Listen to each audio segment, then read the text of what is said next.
up, everyone? Welcome back to my channel. This is Danik, and once again I'm bringing you guys another video all about the ESL experience, becoming an ESL teacher abroad, selecting the right TEFL program, the right TEFL certification program for you, me, everyone involved.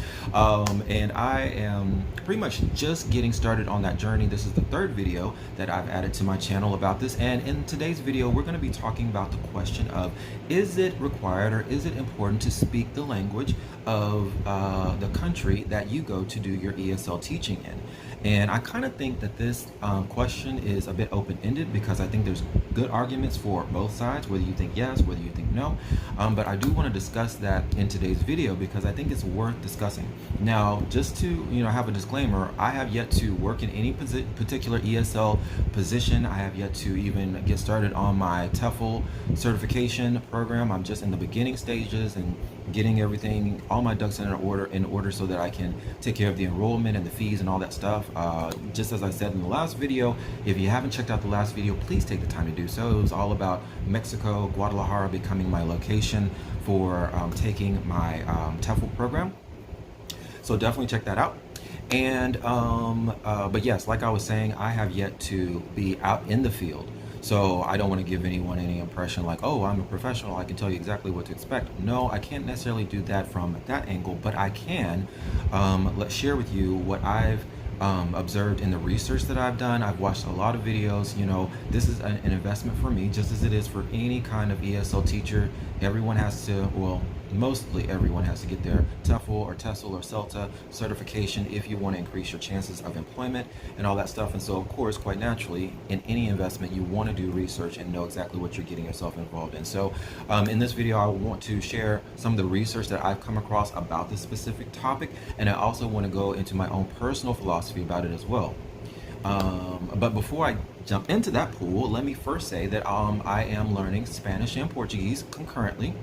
And the reason I'm doing both at the same time is because both languages are incredibly similar, and it's so easy to assume that each language is separate and different from the next. But the reality is Portuguese and Spanish are very much like sister languages, and actually it's kind of like a family with Italian. A number of Spanish speakers, native Portuguese speakers, and Italian speakers many times can understand one another without even knowing each other's language, because the verbs are very similar, the rules of grammar are very similar as well.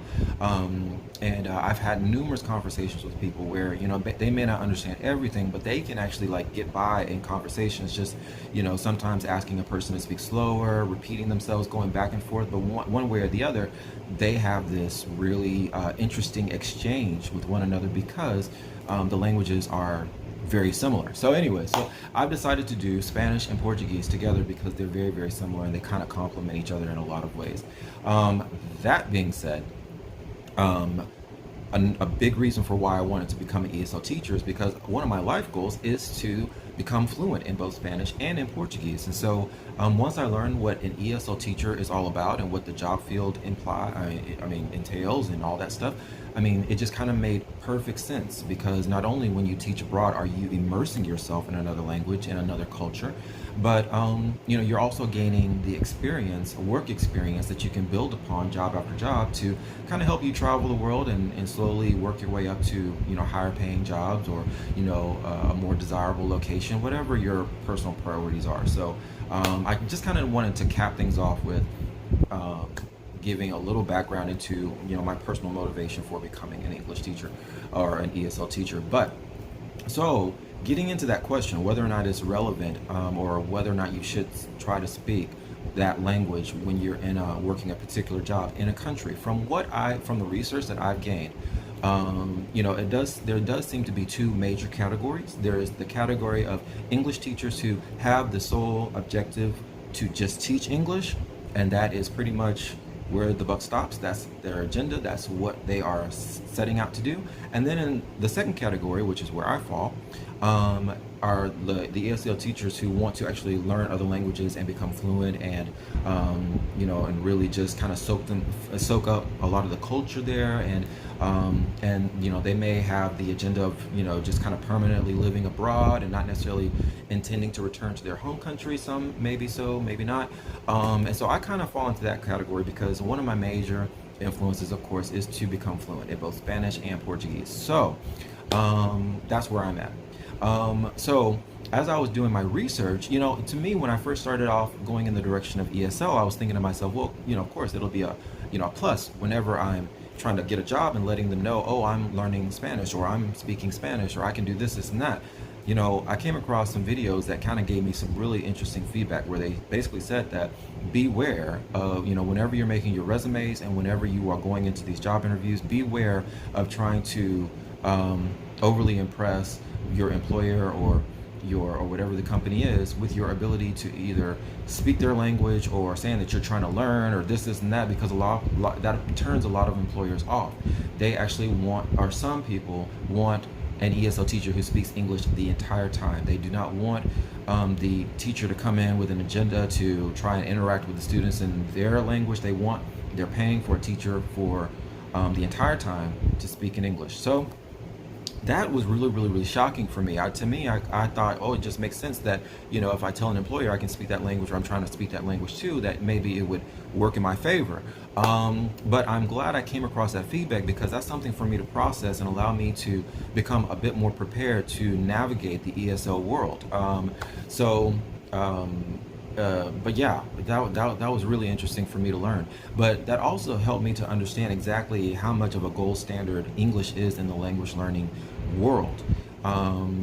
English is of such importance to certain people groups and to certain locations and countries and this and that. It's so important that they really want to invest in teachers that's going to give the students a total immersion experience where all they hear is English the entire time, which is actually very smart and very, very effective. That's the most effective way to learn a language, is to be totally immersed in hearing it and interacting in it and being forced to speak it at every given moment. So, that's really, really interesting. I mean, I have learned a lot about the value of English being a commodity around the world. And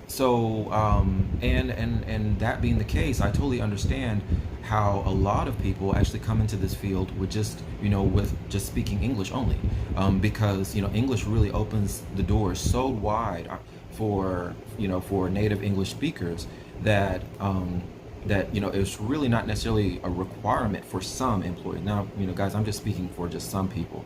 I'm not saying the entire ESL world is like that. I'm not even in a position to make that statement. So I'm just saying this is part of my research that I've kind of come across.